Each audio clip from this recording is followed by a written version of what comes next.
The story of Job, a testimony of faith and perseverance. Imagine for a moment that you are living a perfect life. You've worked hard, built a loving family, gained wealth, respect, and have a deep relationship with God. Everything seems to be going wonderfully. Now, imagine that in the blink of an eye, all of that vanishes. Tragedy strikes, and within hours, everything you've built crumbles. How would you react? Would you hold on to your faith in God, or would pain and doubt consume you? This is the story of Job, a man whose faith was tested to the limit. What happens after his collapse teaches us that sometimes the only response to suffering is unwavering trust in God. But the real question is, why does God allow Job, a righteous and faithful man, to suffer so much? In this detailed narrative, we will not only explore the events that shook Job's life, but also uncover the deep spiritual truths his story reveals. Chapter 1. Job's Faith and Integrity. Job's life before the trials. Job was a man who, by every measure, had it all. Living in the land of Uz, his life showcased a level of prosperity that few could ever hope to attain. He was not only incredibly wealthy, with thousands of sheep, camels, and oxen roaming his vast lands, but he also possessed numerous belongings and had a large team of servants at his command. To those around him, Job was the very embodiment of success, respect, and divine blessing. His home was expansive, and his family large, with 7 sons and 3 daughters, an unmistakable sign of God's favor in that time. His success was measured not just by his wealth, but by the deep relationships he shared with his children and the respect he enjoyed within his community. Yet the most important thing he possessed wasn't his material wealth, but his unwavering faith and deep devotion to God. Job wasn't merely a financially successful man. He was a man of integrity, deeply reverent of God, and distanced from all forms of evil.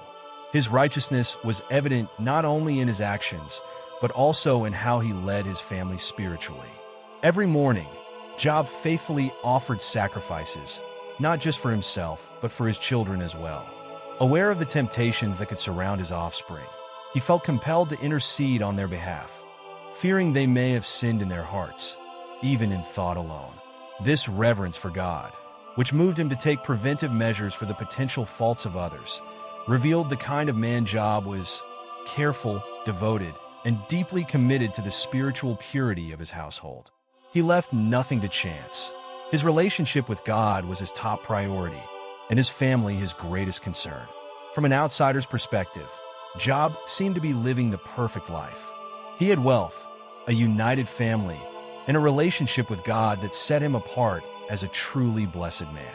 Everything he touched appeared to prosper. However, as so often happens in life, the true nature of our faith is not measured in times of comfort, but in times of hardship. But Job's life was about to take a drastic turn. What happens when a life that seems perfect faces total destruction? What happens when stability, family, and prosperity disappear all at once? The tragedy that was about to strike would not just be the loss of material possessions or physical suffering. It would be a trial of the soul. Job's faith, so strong, the very foundation of his life, would be questioned, challenged, and pushed to the brink. The coming storm would not only strip him of his wealth, but erode his family and closest relationships.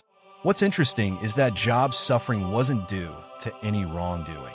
In fact, it was his very righteousness that drew the attention of the adversary. Job was, in God's own words, a man blameless and upright. And it was this divine declaration that piqued Satan's curiosity. In a cosmic conversation beyond human comprehension, Satan accused Job of being faithful only because of the blessings he had received. Does Job fear God for nothing? The adversary asked, implying that Job's devotion was conditional, based on his material well-being rather than true loyalty to God. What was about to unfold was a test of cosmic proportions. Job's life would be put on the line in a divine experiment meant to prove whether his faith was genuine or, as Satan insinuated, if his devotion would crumble the moment he lost what he held dearest. The trials ahead would challenge Job's emotional, physical, and spiritual endurance, forcing him to confront one of life's most profound questions. who is God in the midst of suffering? Is Job's faith strong only in good times, or can it withstand the most violent storms of life? Thus, with the curtain rising on this celestial drama, Job's seemingly stable and secure life was on the verge of a devastating test. And it is in this trial that the true nature of a man's heart is revealed, when he has lost everything but his faith. Chapter 2. The Challenge of Satan. Dialogue between God and Satan. The narrative of Job takes an unexpected turn when we are transported from Job's earthly life to the heavenly realm. In a scene filled with tension, we witness a conversation between God and Satan that reveals profound truths about human nature and faith. Among the angels who present themselves before the Lord, Satan also appears, and in this context, God highlights Job's righteousness before the heavenly court. God proudly presents Job as a living example of integrity, uprightness, and devotion. Have you considered my servant Job? There is no one on earth like him. He is blameless and upright, a man who fears God and shuns evil. Satan, in response, openly challenges this assessment, suggesting that Job's devotion is not as genuine as it appears. With a defiant tone, Satan insinuates that Job only worships God because he has been abundantly blessed. Of course, Job worships you, argues Satan, but he does so because you have put a hedge of protection around him and have filled his life with wealth. Take everything he has, and you will see how he curses you to your face. With these words, Satan not only questions Job's faith, but also the very nature of human devotion. To Satan, Job's loyalty is merely a product of his material blessings. In his reasoning, as long as Job continues to receive prosperity, his worship of God will remain unwavering. But if those blessings are taken away, his true nature will be revealed, and his faith will collapse. This exchange is crucial because it raises a question that transcends Job's life and echoes throughout history. Is human faith genuine, or is it conditioned by God's blessings? This is a fundamental question that not only touches Job's life, but also affects each one of us. Do we love and serve God for who He is, or for what He gives us? Is our worship sincere, even in times of suffering and loss? Or is it merely a response to abundance and well-being? Satan suggests that Job's love for God is conditional, a transaction based on mutual gratification, rather than pure, selfless devotion. God, fully trusting in Job's integrity, accepts Satan's challenge, allowing him to test his servant. However, he imposes a crucial restriction. Satan cannot take Job's life. This limit is significant because while Satan is permitted to take away Job's possessions, his family, and even his health, he cannot take his life. This emphasizes that while suffering may be allowed by God, it is always under his sovereign control. Through this story, it is highlighted that the forces of evil do not have absolute power, but always operate within the boundaries that God establishes. The challenge presented here is monumental, to demonstrate whether Job's faith is true or if it solely depends on the material blessings he has received. Job's life becomes a stage for spiritual testing, where not only his devotion will be examined, but also the very nature of human faith. The central question is, can we worship God even in the midst of the deepest suffering? From this point forward, the calamities that Job will experience are not mere accidents or misfortunes, but divinely permitted trials with a much greater purpose. This story invites us to reflect on our own lives and consider how we respond when we face the most difficult trials. Job's faith will be subjected to the most extreme test, and in that process, the purity of his devotion will be revealed. At the same time, this story challenges us to examine our own relationship with God. Will we remain faithful when everything we value is at risk? The dialogue between God and Satan, though brief, sets the stage for a monumental test of faith and endurance. Through Job, we not only see the struggle of one man to remain faithful in the midst of overwhelming adversity, but also a profound reflection on the nature of suffering, faith, and true devotion to God. Chapter 3. The Trials of Job. Tragic events, Job's trials begin in a manner so abrupt and devastating that they seem almost unimaginable. In a single day, his life crumbles entirely. The first news he receives is that his oxen and donkeys have been stolen by the Sabaeans, and the servants who cared for them have been killed. Before he can process this loss, a second messenger arrives with even more terrifying news. Fire from the sky has consumed his sheep and the shepherds watching over them. However, the disaster does not end there. A third messenger informs him that his camels have been stolen by the Chaldeans, and the servants who accompanied them have also perished. Finally, the most devastating blow of all, his children, who were celebrating at the house of their eldest brother, have died when a mighty wind collapsed the house upon them. In a matter of hours, Job has lost everything he owned, and most painfully, his most cherished loved ones. This is one of the most tense and heartbreaking moments in the entire narrative. Each of these disasters seems not just to be a mere accident, but a sequence of events designed to strike Job at every aspect of his life.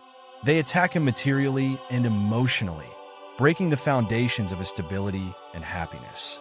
The wealth that once surrounded him, the animals that constituted his fortune, and the children who were his greatest treasure, everything is destroyed in the blink of an eye. It's not hard to imagine the magnitude of the pain and anguish Job must have felt at that moment. The tragedies he faces are not just a matter of material losses, but also a deep wound in his heart as a father. In a single day, his world has been completely annihilated. This is a point in the story that forces us to stop and reflect deeply. How would we react if we lost everything we loved in a single moment? How would we face absolute pain and the feeling of desolation? For many, it would be natural to react with despair, anger, or even rebellion against God. Job's devastation is so overwhelming that it would be understandable if he fell into total hopelessness. The suffering Job experiences is so crushing that it could easily break anyone, both emotionally and spiritually. What makes this moment even more impactful is that Job's suffering is not the result of his actions or any sin he committed. Everything that is happening is not a consequence of bad decisions, but of a heavenly challenge between God and Satan. This is a test of faith of extraordinary dimensions, and Job is unaware of the true reason behind his tragedies. From his perspective, everything he had has been ripped away without any explanation. This kind of inexplicable pain is the hardest to bear because there are no clear answers or evident reasons that offer comfort. The key, however, lies in how Job responds to these catastrophes. Faced with this series of insurmountable tragedies, his reaction is both surprising and inspiring. Job tears his robe as a sign of mourning, shaves his head, a tradition symbolizing loss and humiliation, and falls to the ground. But instead of cursing God or complaining about his fate, he utters one of the most powerful declarations of faith. The Lord gave, and the Lord is taken away. Blessed be the name of the Lord. This response is a reflection of Job's unshakable faith. It is not merely a resigned acceptance of what has happened, but a profound declaration of trust in God's sovereignty. Job acknowledges that everything he had, his wealth, his family, his stability, did not ultimately belong to him, but were gifts from God. And if God had decided to take them away, Job accepted his will. This level of worship in the midst of suffering is what makes Job such an extraordinary example of faith. This passage raises a profound question for all readers. Can you continue to worship God when everything is taken from you? For many, faith is directly tied to blessing. It is easy to worship God when everything in life is going well, when blessings abound, and the path is clear. But what happens when those blessings disappear? What happens when what we love most is destroyed and everything around us seems to collapse? Job shows us an extraordinary lesson. True faith does not depend on circumstances. Even though his pain is immense, his devotion to God remains firm. This is the heart of the challenge Job faces, and it is also the question his story invites us to answer. Is our faith strong enough to survive even in the darkest and most difficult situations? Job's suffering is, without a doubt, monumental, But what distinguishes him is his ability to cling to God in the midst of that suffering. His story shows us that genuine faith is not based on what we have, but on who God is. Job's greatness does not lie in his wealth or his blessings, but in his unwavering devotion despite the devastation. And in this response of worship amid loss, Job offers us one of the most powerful lessons about the true nature of faith. Chapter 4. The Role of Friends. Conversations with friends. In the midst of the deepest pain he has ever experienced, Job receives a visit from three friends: Eliphaz, Bildad, and Zophar. At first glance, it seems they have come to offer him support in his darkest moment. But it soon becomes clear that instead of comforting him, they bring him more distress. Their words, far from being a balm for Job's wounds, turn into arrows of accusation. To them, suffering is the direct result of sin. Therefore, in their logic, Job must have done something terrible to deserve all this pain. How hard it is when, instead of receiving support, all you get is judgment. How many times in our lives have we faced challenges, tragedies, or unexpected problems, only to be met with quick judgments instead of comfort? Have you ever experienced someone making you feel as if your suffering were your fault? This experience is devastating, and Job's journey resonates with us because it reflects those same wounds that many of us have experienced. Job's friends represent a type of thinking that still persists today. The belief that all suffering must be an immediate divine punishment for something we have done wrong. But what they fail to understand is that not all suffering is the direct result of our actions. This simplistic mindset overlooks the complexity of life and God's plan. Though Job is engulfed in pain and confusion, he defends his innocence because, deep in his heart, he knows he has not committed the sin they accuse him of.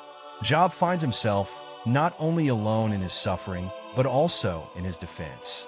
Despite being surrounded by friends, his pain isolates him. Have you ever felt misunderstood in your pain, even when surrounded by people? Job's search for answers mirrors the longing many of us have when we find ourselves in a crisis. We want to understand the why. We want to know how our trials fit into God's plan. As his friends continue with their accusations, Job embarks on an even deeper search for answers. He not only wants to defend his innocence, he seeks to understand something greater. Why does God allow the righteous to suffer? Why does pain come even to those who are faithful? This questioning leads Job on a spiritual journey beyond what any advice from his friends can offer. His suffering pushes him into a direct confrontation with his faith and with God himself.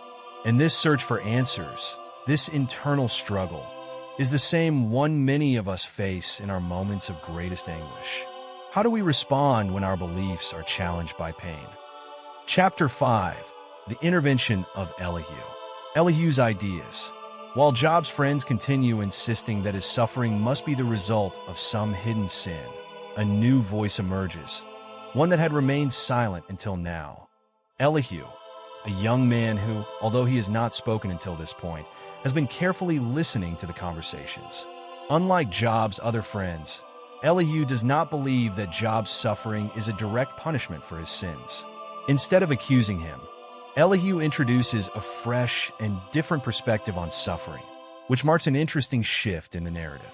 Elihu offers a new interpretation, one not laden with the same condemnation as the words of Eliphaz, Bildad, or Zophar. Rather than assuming that Job's pain is divine punishment, Elihu suggests that perhaps suffering is not simply retribution for wrongdoing. He proposes that God might be using the trials for other purposes beyond mere punishment. Perhaps instead of being a response to Job's sin, suffering is a form of discipline. This change in focus is crucial.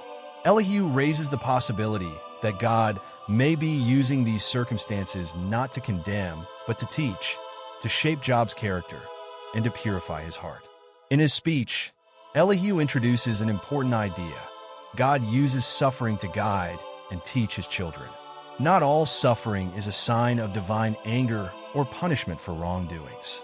Instead, Elihu suggests that pain and trials can be a means through which God strengthens a person's faith, making it more resilient and deep.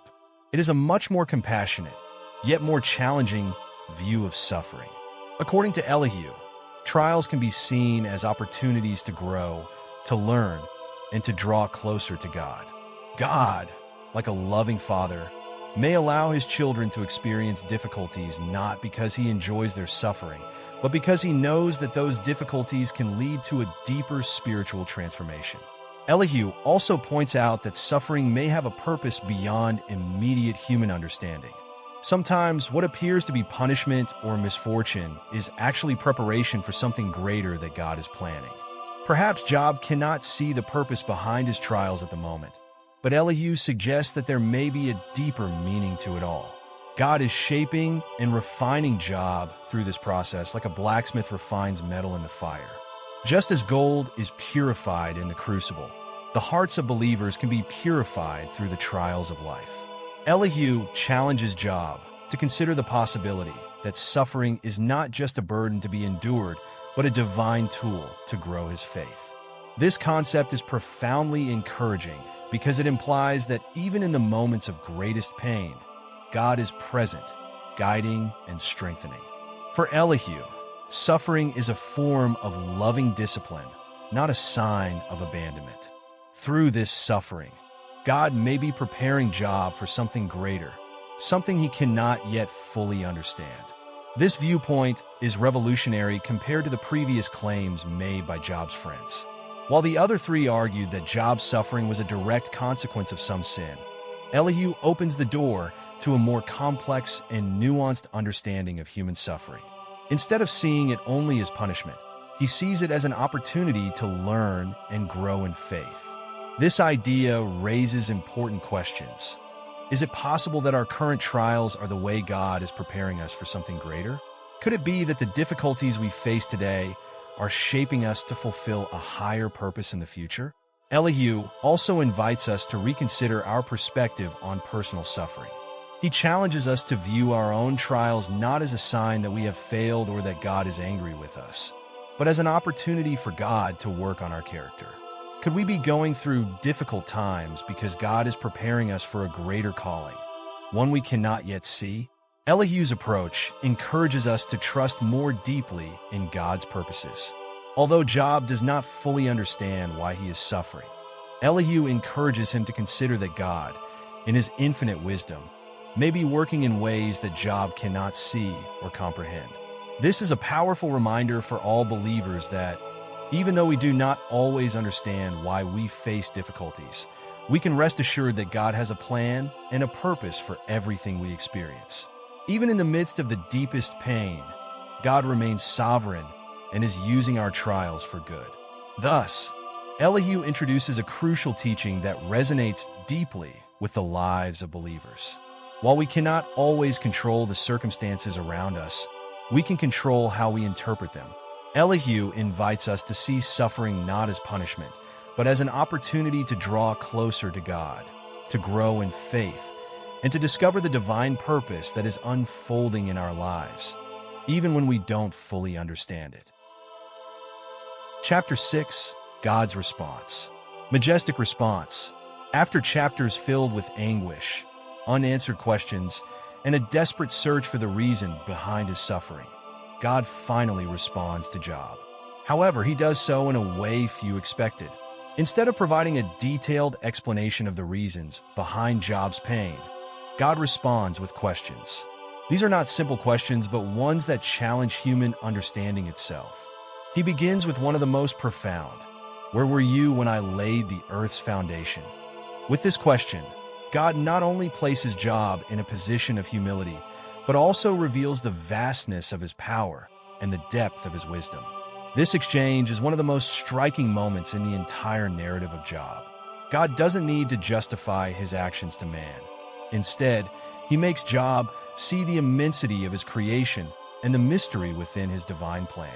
By asking Job if he was present during the creation of the world, if he understands how the cosmos works, or how the creatures of the earth and sky live and move, God shows Job just how limited human understanding is compared to his infinite knowledge and power.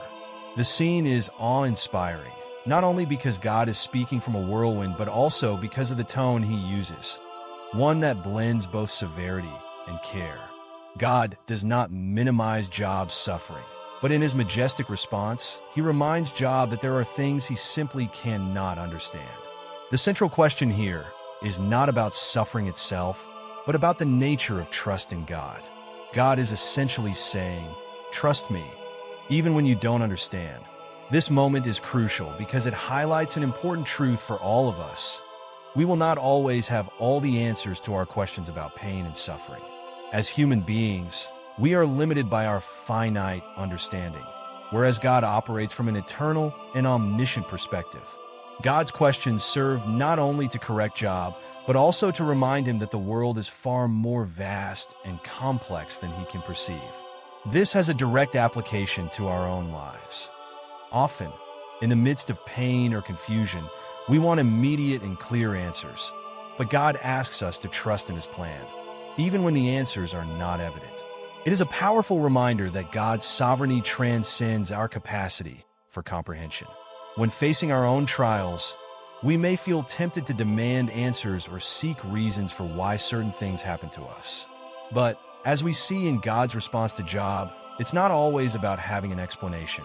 Sometimes, the most important thing is to remember that God is in control of all things, even when our vision is limited. The exchange between God and Job also offers a lesson about the nature of faith. Faith is not just believing when everything makes sense. Faith is trusting when nothing seems to fit, when suffering appears unjust, and when the outlook seems dark. God, by responding to Job with questions about creation, the natural order, and the power that governs the universe, invites Job to a deeper understanding of faith. He is telling him that pain is not necessarily a sign that something has gone wrong in creation or in the divine plan. Rather, it is an opportunity to trust that God is managing everything, even when we cannot see how. This exchange resonates with a universal truth. Suffering does not always have an easy or rational explanation. In fact, often our trials seem to lack sense or purpose. But the message here is that God does not need to explain himself to us in terms we can fully understand. Instead, God calls us to trust in his character, his goodness, and his sovereignty. Although Job never receives a direct answer about the cause of his suffering, he receives something much deeper, a vision of God's power and majesty that leads him to a place of humility and trust. This moment also redefines the relationship between man and God. Job, who had spent the entire book seeking answers, finally reaches a point where he realizes that he does not need to understand everything. What he needs is to trust that God understands everything. This is profoundly transformative because it allows him to let go of his need for an explanation and rest in the reality that, although suffering is painful, God is just wise and always working for good. In life, we also face situations that challenge our understanding. Sometimes it seems that suffering is unjust or inexplicable, but the lesson from Job is that it is not about understanding everything. It is about trusting in God, who is in control of all things. God's response to Job reminds us that his control over the universe is absolute. Although the reasons behind our trials are often hidden from us, God is not out of control, nor has he lost direction in our lives. Ultimately, God is sovereign, and his wisdom surpasses our limited human understanding. Job's response is one of absolute humility. He acknowledges that he has spoken of things he did not understand, and rather than continuing to seek answers, he surrenders to God's wisdom and power. This is the climax of his spiritual transformation, a moment where he realizes that his relationship with God does not depend on having all the answers, but on a faith and trust that transcend understanding. Like Job, we too must sometimes accept that we will not fully comprehend God's ways, but that doesn't mean we cannot trust his plan. Instead of demanding clear answers, we are invited to surrender and trust, knowing that God is working behind the scenes, even when we cannot see it. Chapter 7. Job's Restoration. Restoration and Final Blessings. After an extended period of unimaginable suffering and trials, Job's story culminates in a surprising act of divine restoration and blessing. What begins with absolute devastation ends with a powerful testimony of God's grace and faithfulness. Rather than leaving Job in ruin, God intervenes in an extraordinary way. He not only restores what Job had lost, but blesses him with double what he had before. This includes his material wealth, as well as his family life and his position within the community. Job's restoration is astonishing in every aspect. After losing his livestock, his servants, and most painfully his children, God blesses him with 14,000 sheep, 6,000 camels, 1,000 oxen, and 1,000 donkeys, more than doubling his previous possessions. This abundance is not simply a physical or material restoration, but a symbol of the superabundance of divine favor.